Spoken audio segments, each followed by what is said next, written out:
Depuis minuit, le prix du gazole est passé à 4 890 AED et celui du pétrole lampant a augmenté à 2 630 AED. Bien que le prix de l'essence ait baissé à 5 500 AED, cette hausse majoritaire des prix du carburant impacte sévèrement les transporteurs qui voient leur coût d'exploitation augmenter. La liberté d'expression à Madagascar est de plus en plus restreinte. Pour organiser une réunion politique, il faut désormais une autorisation, a annoncé le préfet Tataranagiv. Le syndicat Fisemari considère cette mesure comme une atteinte grave aux principes démocratiques. Dans l'actualité internationale, Donald Trump a fait une annonce extraordinaire mardi, disant vouloir prendre le contrôle de la bande de Gaza, dévastée par la guerre, une proposition qui pourrait changer l'histoire, selon le premier ministre israélien Benjamin Netanyahu.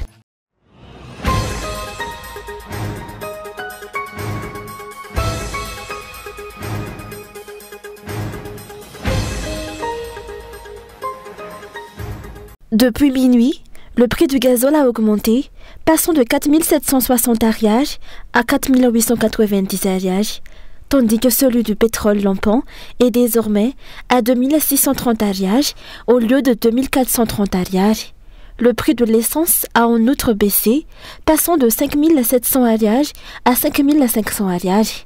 Cette hausse des prix des carburants pénalise fortement les transporteurs qui font face à une augmentation de leurs coûts d'exploitation, notamment en raison de l'état dégradé des chaussées et de la hausse du coût des pièces détachées. De nombreux transporteurs interrogés se disent surpris et inquiets de cette décision. L'impact de cette fluctuation sera particulièrement difficile. Après une légère baisse de 140 AED, les prix ont de nouveau été revus à la hausse. Une solution possible serait d'augmenter les tarifs du transport, mais cela pénaliserait directement les voyageurs, qui en subiraient les conséquences. Que l'on le veuille ou non, la hausse des prix des carburants aura des répercussions majeures sur le tissu social et le pouvoir d'achat des ménages. L'augmentation du prix du gazole entraînera inévitablement une flambée des prix des produits de première nécessité, puisque la majorité des véhicules assurant leur transport fonctionnent avec ce carburant.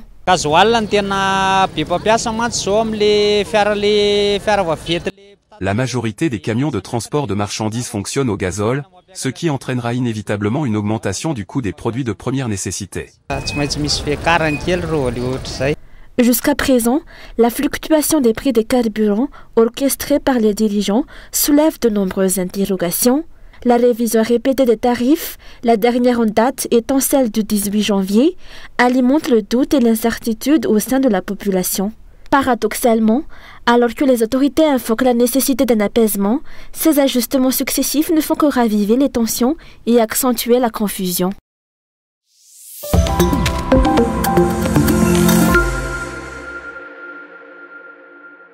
Les dirigeants malgaches restent passifs face aux conséquences des changements politiques aux États-Unis, alors que les autres pays ont anticipé les différentes issues possibles de l'élection présidentielle américaine et ajusté leur stratégie en conséquence. Madagascar semble n'avoir mis en place aucune mesure préventive.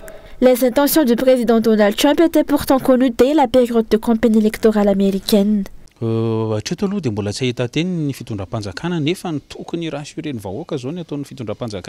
Si les dirigeants devraient rassurer la population, ils restent néanmoins silencieux face à cette situation.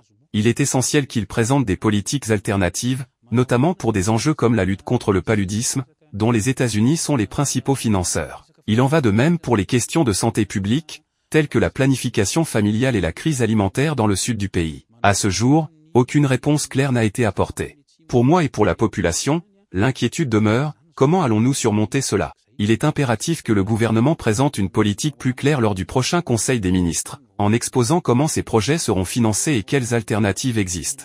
Le manque de transparence à ce sujet est inquiétant, surtout compte tenu du fait que ce sont les plus vulnérables qui souffriront le plus de l'arrêt de l'aide venant de l'UCD.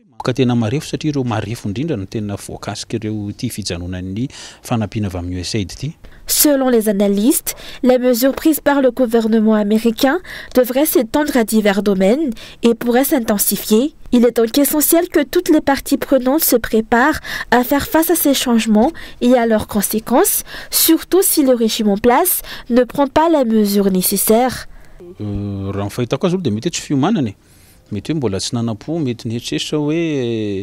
Pour moi, Cela témoigne d'un manque de préparation et d'anticipation. Ils ont l'air de ne pas avoir vu venir la décision du président américain de mettre fin aux aides de l'UCD, dont une grande partie est destinée à l'Afrique. Il semble que ce n'est que maintenant que les autorités cherchent une alternative, alors qu'un dirigeant devrait être en mesure d'anticiper ce type de situation bien en amont. Cette décision ne sera probablement pas la dernière prise par le président américain, lui qui a promu la politique America First. Il est donc impératif de se préparer, d'identifier où les États-Unis ont investi, d'anticiper le retrait et de trouver des politiques alternatives. C'est cela que les dirigeants devraient mettre en place.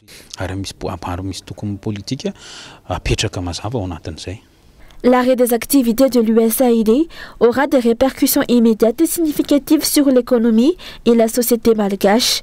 Les populations les plus vulnérables seront les plus touchées par cette crise si le gouvernement ne met pas en place des mesures d'urgence pour atténuer les impacts de cette décision.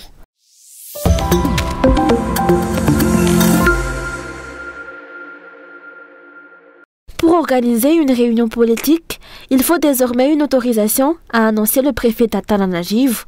La présence d'un représentant de la préfecture est également obligatoire lors de tels événements. Pour le syndicat Fisemare, au Fiumbuna syndicat malagasy révolutionnaire, cette mesure est une atteinte grave aux principes démocratiques et à la liberté d'expression. Il est étrange de devoir demander une autorisation pour s'exprimer. Si les autorités en parlent, c'est peut-être qu'une loi existe en ce sens, mais selon nous, la liberté d'expression ne devrait souffrir d'aucune restriction. En tant que syndicat, notre mission est d'améliorer les conditions de vie des travailleurs malgaches. Si s'exprimer à ce sujet nécessite une autorisation, alors ni la démocratie ni la liberté d'expression ne sont véritablement respectées.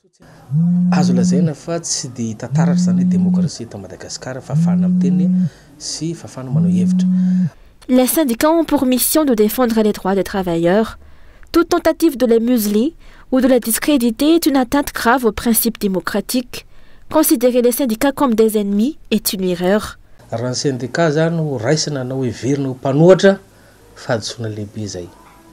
Considérer les syndicats comme des opposants est une erreur. Leur rôle est strictement centré sur le monde professionnel. Prendre pour adversaires les syndicats qui s'expriment serait une faute, d'autant plus que les travailleurs malgaches sont aujourd'hui en grande difficulté. Il est essentiel d'écouter toutes les voix, qu'elles soient favorables aux critiques, car les syndicats ne sont pas contre le régime. Au contraire, ils l'aident en mettant en lumière la réalité des travailleurs, en signalant les lois bafouées auxquelles il est du devoir du gouvernement d'y remédier.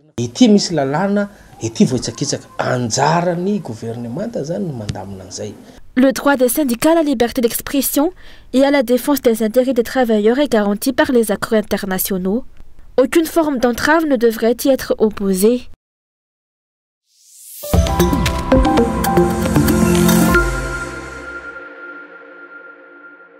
Les étudiants de l'université d'Antananarivo vont descendre dans les rues dans 3 jours si le problème de pénurie d'eau dans leur cité n'est pas résolu. Confrontés à une longue période sans accès à l'eau potable, ils ont alerté à plusieurs reprises les autorités compétentes, en vain. Face à cette situation, les étudiants des cités 1 et 2 d'Akats envisagent de déclencher une grève générale. Nous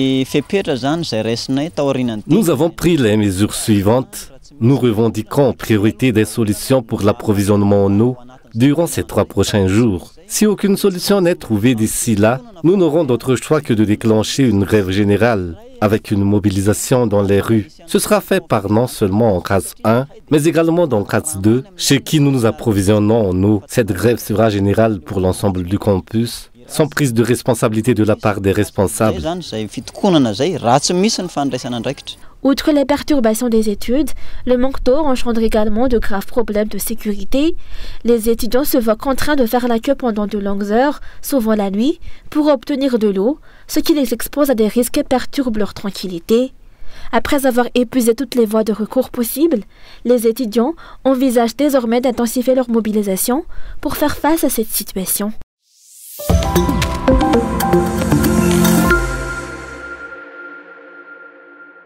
Le secteur de la santé à Madagascar est confronté à une crise sans précédent, en particulier en ce qui concerne les infirmiers et les aides-soignants ou les paramédicaux. L'absence de recrutement de ces professionnels depuis plusieurs années entraîne une pénurie de personnel soignant et pousse de nombreux diplômés à chercher du travail à l'étranger. Cette situation met en péril l'accès aux soins de santé pour la population déjà mal desservie. Nous avons déjà formulé des revendications, à la fois par écrit et à l'oral, sur la nécessité d'augmenter le nombre de soignants. Une grande partie des infirmiers et des sages-femmes quittent le pays, notamment pour le Canada, aggravant ainsi la pénurie de personnel. À cela s'ajoute la faiblesse des salaires, rendant la situation encore plus critique. Cette pénurie a des conséquences lourdes, elle impacte directement la population et engendre une surcharge de travail pour le personnel restant.